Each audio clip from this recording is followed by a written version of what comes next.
Isa sa mga features nitong Garmin Forerunner 165 na makakatulong sa atin, especially kung structured yung training mo, is yung alerts na pinakita ko before gamit ang run-walk strategy. So for example, run tayo. Yan, run. Tapos dito sa gilid. Tapos run settings. Tapos sa run settings, punta tayo dito sa alerts. Ayan. Sa alerts, mag-add tayo or add new. Pero since natapos na tayo or pinakita ko na sa inyo yung run walk na alert, dito naman tayo mag-focus sa heart rate. So for example, naka-base yung mga training nyo sa heart rate or low heart rate training yung ginagawa nyo. Yung program nyo is zone 2. So heart rate ang pipiliin nyo na alert. So sa akin, meron na akong nakalagay na heart rate zones. So yan. Meron akong zone 1, 2, 3, 4 at saka 5. Bale, nakaset na ako. Anyways, kung wala naman or hindi pa kayo nakaset ng ganyan, pwede kayong gumawa ng custom na heart rate. So, press nyo yung custom, tapos ilalagay nyo yung high or highest limit nyo para sa inyong zone 2. So, for example, yung highest limit nyo is 150. So, example lang to. So, for example, 150. Confirm or check. Ayan. Tapos, punta tayo ulit sa custom. Ayan. Tapos, yung lower limit naman is lagay natin sa 135. For example lang din to, 135, 135. Ayan. So, 135 yung lower limit natin sa ating zone 2.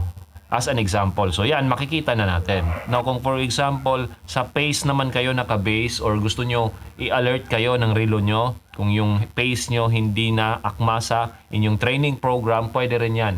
So, bale dito, pace tayo magbabase as alert. Tapos, ayan, fast alert on.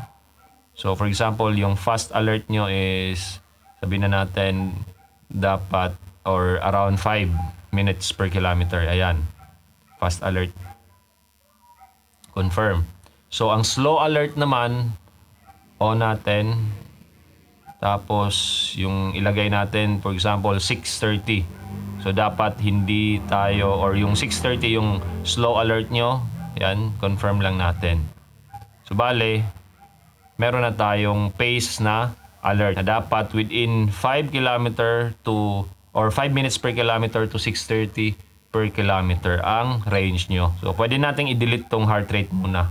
So, delete muna natin para yung alert nyo naka-base lang talaga dyan sa pace. So, make sure lang na naka-on or naka-enable siya. Actually, marami pang alerts na pwede natin gamitin. For example, time. So, pwede tayong mag-set ng time na mag-a-alert siya. So, for example, every 10 minutes dapat kumain ka ng gel na baon-baon mo. Pwede yan. So, mag-a-alert ang relo mo. Or every distance naman. So, for example, every 2.5 kilometers, dapat mag-alert yung relo mo para naman uminom ka ng tubig. Pwede din yun. Pwede rin running power naka-base or calories naka-base, elevation or proximity, or yung cadence. For example, yung cadence mo dapat within 180 na sinasabi nilang ideal na cadence.